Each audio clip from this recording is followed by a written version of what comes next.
ఎప్పటికప్పుడు ఎరైటీ స్టోరీలతో బాలీవుడ్ లో గాయనకంటూ separate image create చేసుకున్న దర్శకుడు విశాల్ భరద్వాజ్ రీసెంట్ గా గిన్న సైఫ్ అలీ ఖాన్, షాహిద్ కపూర్, కంగనా రనౌత్ లతో కలిసి రెండో ప్రపంచ యుద్ధ నేపథ్యంలో రంగూన్ అనే ప్రేమ కథను సినిమాగా తెరకెక్కించిండు. ఈ ట్రైలర్ చూస్తుంటే హాలీవుడ్ సినిమాలకి ఏ మాత్రం తగ్గకుండా పిక్చరైజేషన్, గప్పటి వాతావరణాన్ని అద్భుతంగా చూపెట్టిండు డైరెక్టర్ విశాల్ భరద్వాజ్. రెండో ప్రపంచ యుద్ధంలో మన దేశమోళ్ళు బ్రిటిష్ వారికి సపోర్ట్ గా యుద్ధం చేసిన సంగతి ఎరికే కదా. ఇక బ్రిటన్ కు వ్యతిరేకంగా పోరాటం చేస్తున్న జపానోళ్ళు మన మీద ప్రతీకారం తీర్చుకోనికే బర్మా దేశం ద్వారా మన దేశంపై దాడి చేస్తారు. ఆ టైంలో రంగూన్ దగ్గర మన దేశమోళ్ళు ఒక క్యాంపును రెడీ చేసుకొని జపానోళ్ళ మీద తిరగబడతారు. ఆ క్యాంపులో మేజర్ పాత్రల సైఫ్ అలీ ఖాన్ యాక్ట్ చేసిండు.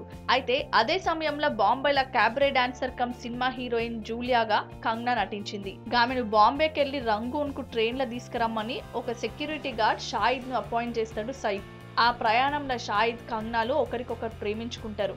ఆ తర్వాత ఏం జరుగుతుందన్నదే ఈ రంగూన్ మూవీ స్టోరీ.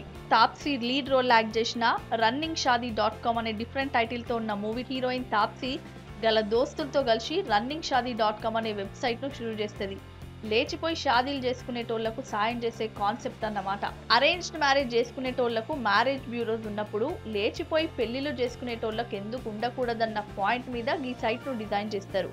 పూర్తిగా ఫన్నీ కాన్సెప్ట్ తో ఈ మూవీని తెరకెక్కించిండు డైరెక్టర్ సుజిత్ సర్కార్. ఇప్పటికే వరుస హిట్లతో బాలీవుడ్ లో జోరు మీద ఉన్న గీమే ఇప్పుడు runningshaadi.com మూవీతో తాప్సీ బాలీవుడ్ లో ఇంకో హిట్ కొడతదా లేదా అన్నది చూడాలి.